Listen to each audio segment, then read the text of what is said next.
kita sampai di Danau Hillier di Australia. Ada juga sih danau lain yang seperti ini, tapi ini nih yang membuatnya unik. Saat airnya ditaruh di gelas, warnanya akan tetap pink. Para ilmuwan masih belum bisa menjelaskan alasan munculnya warna pink ini. Teori terpopuler menyebutkan penyebabnya adalah alga air asin dan bakteri berwarna pink. Keduanya mengasup energi dari matahari, lalu menghasilkan pigmen pink sebagai produk sampingnya. Oh ya, meski salinitasnya sangat tinggi, berenang di danau ini tetap aman kok. Tapi, tidak dibuka untuk umum, kecuali kalau kamu punya izin khusus, misalnya sebagai peneliti. Masyarakat umum cuma bisa melihatnya via helikopter. Kita sampai di perhentian berikutnya, Gurun Atacama di sebelah utara Chili. Inilah salah satu tempat terkering di dunia. Curah hujan rata-ratanya tidak mencapai 15 mm dalam setahun, tapi setiap 5-7 tahun sekali, beraneka bunga bermekaran di sini. Peristiwa ini berkaitan dengan fenomena El Niño. Saat suhu di laut naik, terbentuklah uap air di darat. Kemudian, pasir kuning di Atacama akan dipenuhi bunga berwarna ungu, putih, hijau, dan pink. Lebih dari 200 spesies bunga unik bermekaran. Namun anehnya, bunga ini tidak akan mekar kalau curah hujannya terlalu tinggi. Kita kembali ke Australia, tepatnya di kota Wagga Wagga di New South Wales. Musim dingin di sini berlangsung dari bulan Juni. Suhunya lumayan sejuk, rumputnya juga tetap hijau, mataharinya cerah. Dari kejauhan, terlihat ada area yang ditutupi salju. Tapi saat diamati dari dekat, ternyata sarang laba-laba. Ini 100% fenomena alam loh, biasa disebut ballooning. Jadi, laba-laba melepaskan jaringan sutra di tempat-tempat tinggi seperti pohon atau tiang kabel telepon. Sutra ini tertiup angin dan laba-labanya ikut terbang. Kalau laba-labanya banyak, misalnya sampai jutaan, tentu akan terjadi migrasi besar-besaran. Pemandangan yang mengerikan pastinya. Saat hujan laba-labanya reda, area ini akan diselimuti oleh jaring laba-laba. Kebun, pepohonan, pagar, pokoknya semua yang ada di sekitarnya. Fenomena ini memang tidak membahayakan kita sih, tapi lumayan mengganggu penglihatan. Semoga tidurmu nyenyak malam ini. Tujuan selanjutnya adalah Skotlandia. Jika kamu menyelam di Teluk Corryvreckan, yakni selat sempit di antara dua pulau, kamu akan melihat bebatuan bawah air yang sangat besar dan lubang yang sangat dalam. Itu menciptakan pusaran air permanen terbesar ketiga di dunia, pusaran Corryvreckan. Air bergerak melalui jalur lurus dengan kecepatan sangat tinggi, menghantam bebatuan bawah air, dan tempat itu terlihat seperti panci dengan air mendidih. Gelombang yang terbentuk dalam prosesnya terkadang mencapai ketinggian 5 meter, dan kamu masih bisa mendengar deru pusaran airnya dari jarak 16 km. Pusaran Corryvreckan diyakini telah menelan puluhan pelaut selama berabad-abad. Mereka tidak sadar akan keganasan fenomena alam ini dan terisap ke bawah air dalam sekejap mata. Petualanganmu semakin ekstrem, kamu menuju Antartika. Di sana, kamu akan menemukan paparan es laut Ross. Paparan es ini kira-kira seukuran Spanyol dan lautan di bawahnya berisi air sebanyak laut utara. Para ilmuwan pernah mengebor sampai ke ujung bongkahan es yang sangat besar ini. Bayangkan keheranan mereka ketika menemukan kehidupan dalam kondisi ekstrem di sana. Para peneliti menemukan banyak spesies misterius yang tidak diketahui sebelumnya. Yang paling menakutkan adalah ikan yang berenang terbalik dan anemon laut terbalik yang bergelantungan di perairan sangat dingin ini. Semoga tempat-tempat aneh dengan reputasi buruk tidak membuatmu takut. Sayang sekali, karena kamu akan mengunjungi segitiga Bermuda. Ini adalah daerah antara Bermuda, Florida, dan Puerto Rico, tempat pesawat dan kapal seolah-olah lenyap begitu saja. Tempat ini pertama kali menarik banyak perhatian pada tahun 1945. Saat itulah, 5 pesawat Angkatan Laut Amerika Serikat menghilang saat latihan. Sebelum kontak radio hilang, kapten penerbangan berkata, "Kami memasuki perairan putih, sepertinya ada yang tidak beres." Setelah itu, pesawat dengan 14 orang di dalamnya menghilang. Lebih menakutkannya lagi, pesawat penyelamat berisi 13 orang juga tidak pernah kembali. Beberapa orang percaya bahwa kota mitos Atlantis berada di dasar segitiga itu. Mereka berkata, penduduknya menggunakan teknologi luar angkasa untuk menenggelamkan kapal dan menjatuhkan pesawat.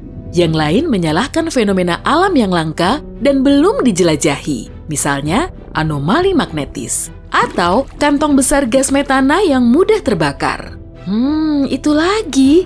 Lantas, jika petir menyambar gelembung metana raksasa di dekat kapal atau pesawat, ini mungkin membuatnya tenggelam tanpa jejak, kecuali baunya. Tapi metana ada di mana-mana di seluruh dunia dan tidak pernah berperilaku seperti ini.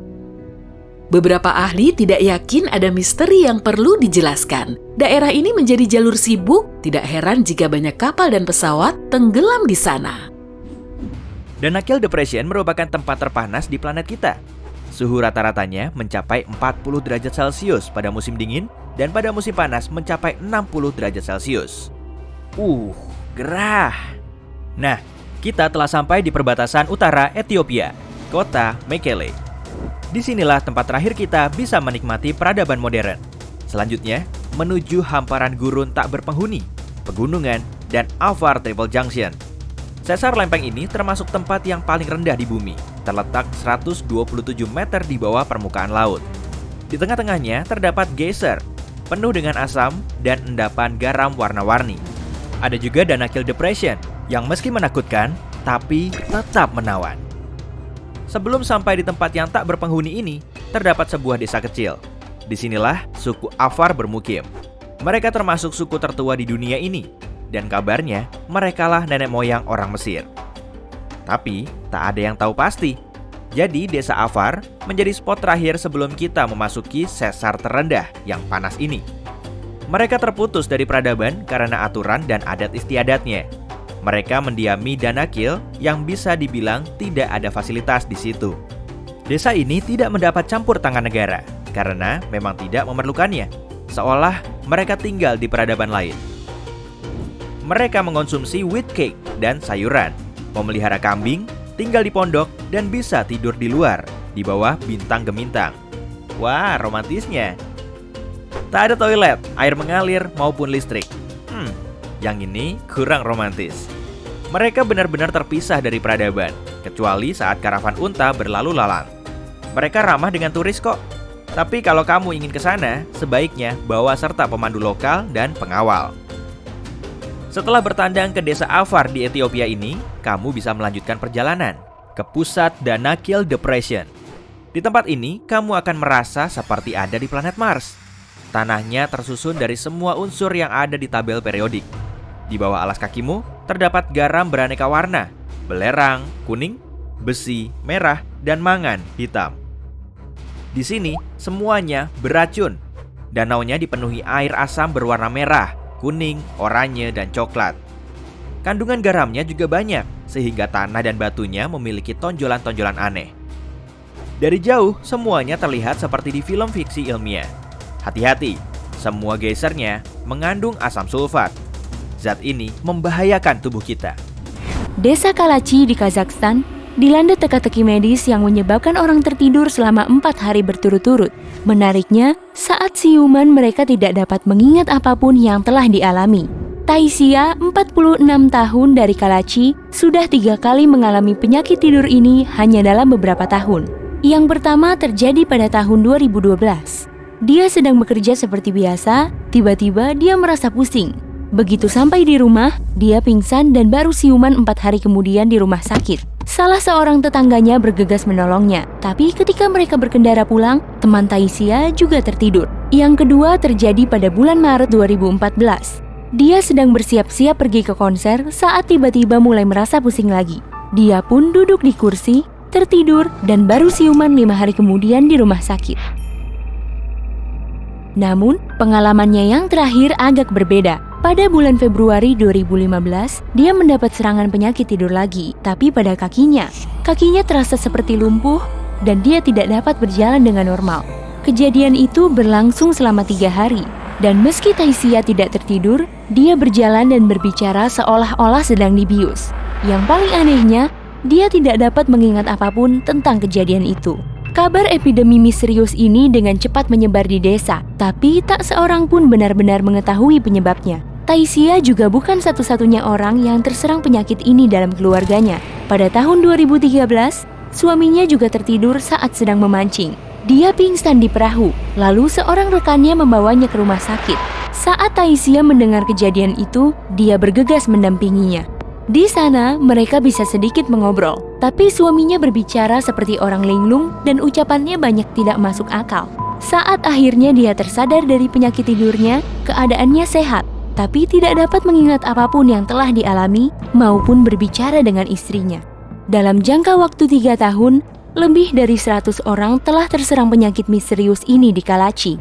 Baik orang tua maupun anak-anak telah mengalami mantra tidur yang berlangsung selama berhari-hari. Yang paling aneh adalah sebagian dari mereka sama sekali kebal terhadap penyakit ini, sementara yang lain telah mengalaminya berkali-kali.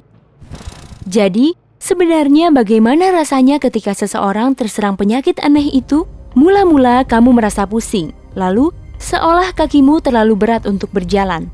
Saat telah terserang, kamu akan tertidur dalam hitungan menit dan mungkin berhalusinasi tentang apa saja sampai kembali sadar. Saksi yang berada di dekat penderita penyakit misterius ini mendapati bahwa saat mencoba untuk berbicara, mereka mendengarkan, tapi tidak bisa membuka mata maupun menggerakkan bibir mereka. Ini mirip lumpuh tidur. Karena penyakit itu muncul begitu tiba-tiba, pelafalan penderita juga menjadi cadel, sehingga sulit untuk memahami ucapan mereka. Masalah ini pun belum berakhir saat dia siuman. Setelah membuka mata, selain kehilangan ingatan, penderita juga kesulitan berbicara dan berjuang untuk tetap terjaga. Seolah-olah dia baru saja tersadar dari operasi bedah, lalu begitu kamu berhenti berbicara kepadanya, dia akan segera tertidur kembali.